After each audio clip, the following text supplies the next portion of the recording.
Hey everybody, thank you for watching this video. I reached out to Zach Reed. He's the assistant strength and conditioning coach down at Georgia Tech. And if you ever got a chance to look at Coach Reed or see any of his videos on any of his social media pages, you'll know that he's a very large man. And I like to think of myself as a big person. But when I stand next to him, I got a chance to meet him briefly back in May at the CSCCA conference. It sort of just makes me realize that I'm not nearly as big as I thought I could be. And there's a lot of large strength and conditioning coaches out there who don't work with football. And for me, I work with baseball, women's track, men's and women's golf, women's tennis, and cross country. So those aren't sports that you really want to be a very large person in. And when you have recruits coming into your facility for the first time, or if you're taking over a program and you're a large strength and conditioning coach and you look like you walk the walk, some athletes may not buy into what you are trying to get them to because of how you look. Everyone thinks like, oh, I want to, this guy, he must know what he's talking about because he's huge. But sometimes it's sort of the opposite. And for me, I need to get my athletes to buy in, just like Coach Reed and any other big strength and conditioning coach does out there, to what you're doing. And same could be said about like the smaller strength and conditioning coaches out there. Someone who may not look like they ever train or do anything like that.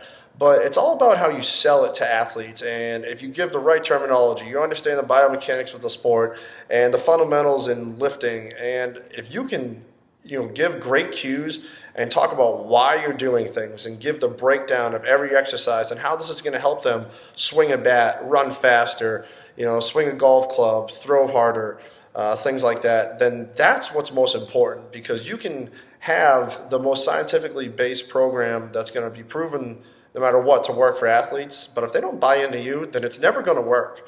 And same could be said the opposite. Like, you can just write down a piece of paper some bull crap every day, but if the athletes love you and buy into you and you can sell it, then they're going to get something out of it. And of course, there's always a gray area with that.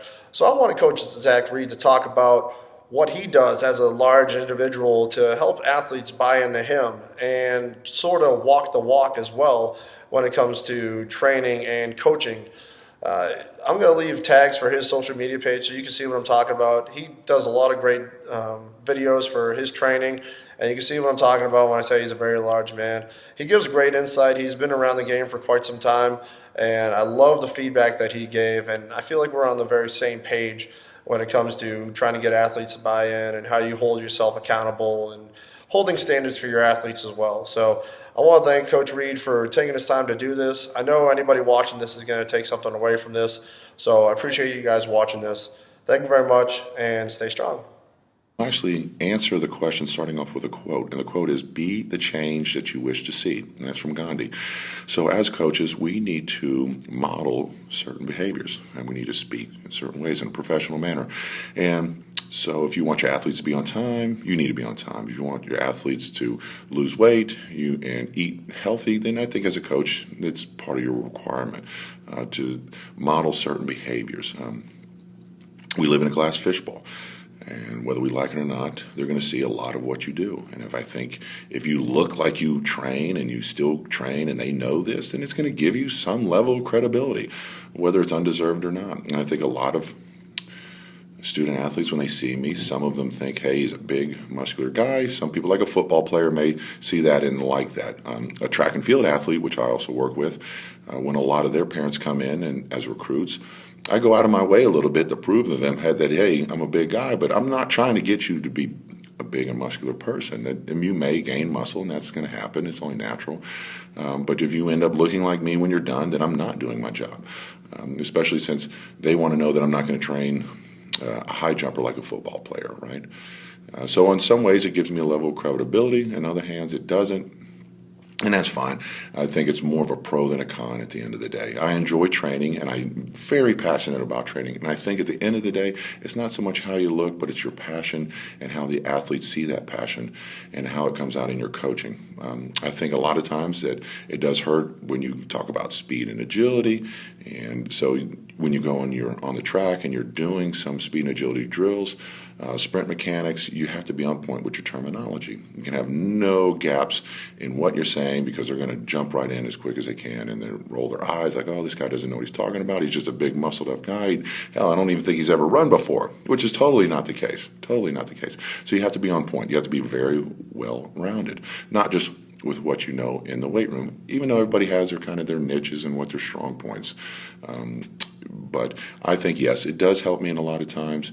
And I think when I was younger, and on a personal note, when I was younger, it was always hard to kind of fit in. Where was my place? You just get to the point and say, you know what, drive it like you stole it. This is who you are. I'm not going to get any smaller. I'm just going to continue to do what I do, love what I do, be passionate with what I do, and I think it'll show in my work. And I think that's what's most important is that when we get our athletes, that we show them what we know what we're talking about because we speak from a level of not only authority but a level of passion and enthusiasm. So it does give me some credibility. It does. But I think that we still, as coaches, have to have great communication skills and know all the scientific principles of training, but it still is an art, and it's an artistic expression of what we know and what we can show. I think to tell an athlete, hey, I did this such and such years ago before they were ever born, a lot of them say, hey, that's a long time ago. That's ancient history to them. So we have to continue to stand point. We still, I think, as coaches, should eat relatively healthy, and I think I do. And so when they see your dinner plate and you're telling, hey, you need to lose weight, but your dinner plate doesn't look too good, I think they may roll their eyes, and you're going to lose some credibility with certain athletes. So you need to model certain behaviors. And I think it doesn't mean, and I still compete in strongman, it doesn't mean that coaches need to go out and compete in strongman or powerlifting or sport. They don't have to do that, but I still think you need to go out and train because it's really easy to push somebody else's body. How do you push your body? How do you push your mind? And it's really easy to say, hey, you're not tough, but you haven't touched a weight in years, or you haven't even followed any kind of training plan yourself. I don't think that's really what you need to be doing as a coach. You need to get out there and get some chalk on your hands and some sweat on your brow. You need to know what it's like now, not years ago. I still think that coaches need to model certain behaviors, and whether it's from their words, from their actions, speak much louder, right? So I think, again, yes, it does help, but it's not everything. It's only part of who I am.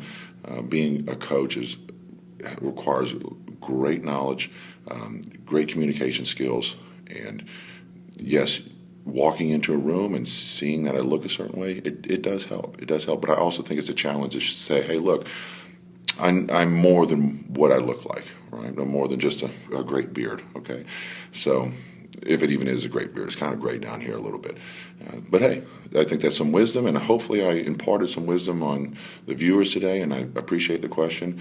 I think at the end of the day that we have to care about our athletes, and I do think that showing that we care about our athletes mean that we keep up with who we are as coaches, and we're always professionally developing ourselves, whether it's websites like this, textbooks, if you want to read a new information, read an old book, anything that you need to do to perfect your craft. And I personally feel that training is the great way as a strength coach to continue to perfect your craft, because there's a lot of times I'll go down and I'll do a movement and I haven't done it in a while, and I'm coaching and it's like, you know what, there's a cue that I totally forgot about, and it just allows me to you never know what cue some athlete's going to pick up on. So that's why we have to continue to do a lot of the training ourselves. And so it does give me a little bit of credibility that I have big biceps, and if that's what it takes, hey, that's what it takes, just to get my foot in the door.